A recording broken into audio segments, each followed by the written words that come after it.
Good morning, everyone. It's Friday, September 4th. From the San Antonio Express News, my name is Luis Vasquez, and this is your Express Briefing.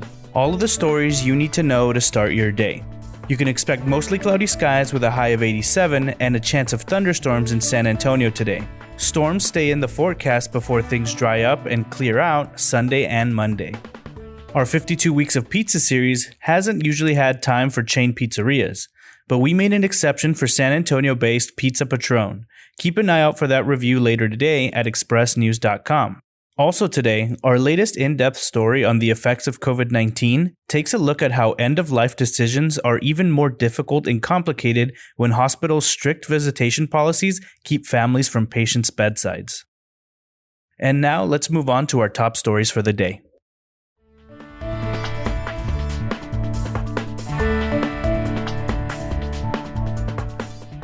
Until late August, few owners of commercial properties resorted to lawsuits to make tenants pay back rent. But their patience may be wearing thin as the pandemic and the recession it unleashed drags on.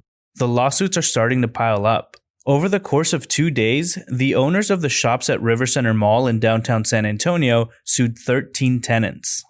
Among the defendants are some national tenants, including Morton's Steakhouse, Potbelly Sandwich Works, Ghirardelli Chocolate, Claire Stores, Francesca's, and Genesco Inc., which operates the footwear retailer Journeys. Read more about the retailers affected and what landlords are doing to work with their tenants in this week's SA Inc. cover story. San Antonio personal injury lawyer Thomas J. Henry's longtime partner Azteca Henry wants a court to sanction him for disclosing personal information about her in their divorce case. Thomas Henry included 12 years of Azteca Henry's tax returns, which weren't redacted, and exposed her and their 2 children's social security numbers as exhibits attached to his August 7th motion seeking to seal court records and to close the divorce proceedings to the public. 58-year-old Thomas disclosed the sensitive information purely for spiteful purposes and exposes the hypocrisy of his effort to censor information about his own misbehavior, 43-year-old Azteca said in a court document. You can read more about the latest filings in the divorce case at the link in this episode's description. Tony Gonzalez, the Republican candidate in Texas's 23rd congressional district, enlisted a volunteer to dress as a U.S. Border Patrol agent in campaign ads during his primary race, a move some experts called unethical and possibly illegal. In 2 videos circulated by the Gonzalez campaign and one in June sponsored by U.S. Rep. Will Hurd's Political Action Committee, Gonzalez was shown walking along the Texas-Mexico border with a man in what appears to be the agency's familiar green uniform, complete with regulation ball cap and U.S. Border Patrol legible on the shoulder patch. For a closer look at the ads and the debate over their legal and ethical standing, read the latest from Kyla Harris at the link in the episode's description. On August 25th, 52-year-old Deputy John A. Rodriguez killed 30-year-old Damian Lamar Daniels as the former Army sergeant struggled with him and 2 other deputies who were trying to detain him for mental health treatment. 10 years earlier, on September 17, 2010, Rodriguez killed 35-year-old Jack Bernie Butler, who had been diagnosed with bipolar disorder and was intoxicated, depressed over losing a job, and walking towards the deputy with a knife. Sheriff Javier Salazar said the 2010 shooting is now part of the investigation into the Daniels shooting. Read more about the uses of deadly force and why Salazar said he could see no discernible pattern in the deputy's record that should concern the public.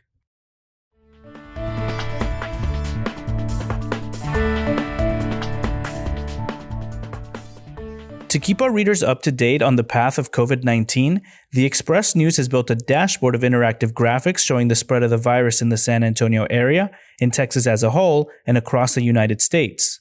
We've also created an interactive map of San Antonio for COVID-19 testing sites that don't require a doctor's referral. You can find a link to the dashboard and the interactive map in this episode's description. Next up are your need-to-know headlines. You can find all of these headlines and more inside your Express News subscription.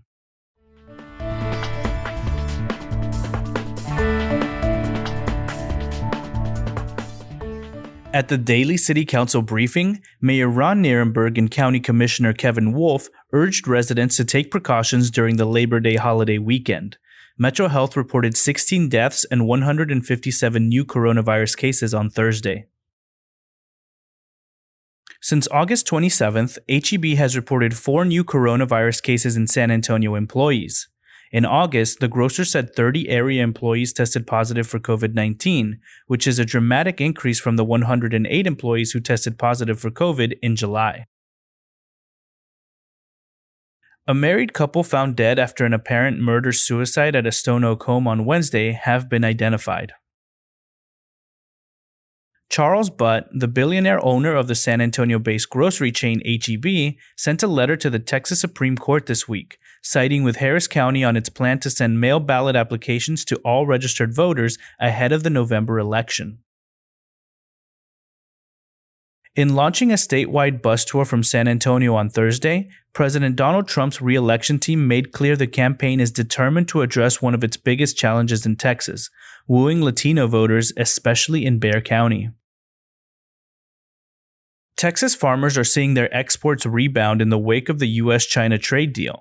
The trade deal calls for China to purchase $200 billion more in U.S. goods over the next 2 years, mostly agricultural and energy products, than it did in 2017. A group of local environmental and social justice activists is calling for sweeping reforms at CPS Energy that could allow voters next May to put Mayor Ron Nirenberg and City Council in charge of the city-owned electric and gas utility.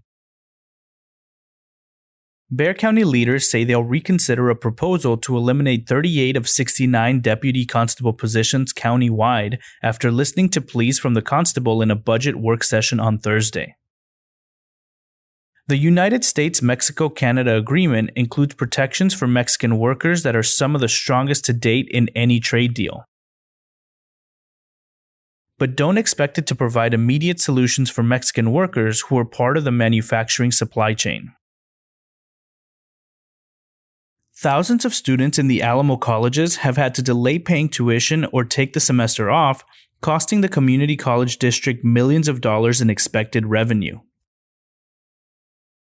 A planned 144-bed teaching hospital on the UT Health San Antonio campus, slated to open in the spring of 2024, will boost enrollment for many health programs so crucial for the region and state, according to the Express News editorial board.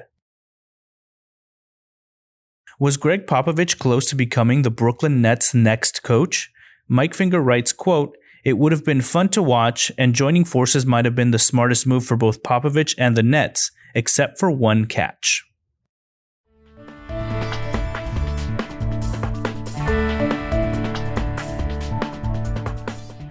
After a lengthy career in the construction business, Greg Berreneau decided to open Drink Texas in 2014, downtown on the corner of Navarro and Market Street. He considered bars a safe, recession-proof industry that would have patrons in both the good times and the bad. But then came 2020, and the COVID-19 pandemic that has forced the closure of both of Berreneau's Drink Texas bars, the second located in Boerne. Berreneau knows that coronavirus is serious. He contracted COVID-19 in June. Now recovered, he regularly donates plasma. The Express News sat down with Berreneau inside of his downtown bar and talked about the state of affairs of an industry that has been on perpetual lockdown with seemingly no end in sight. You can find the Q&A at the link in this episode's description.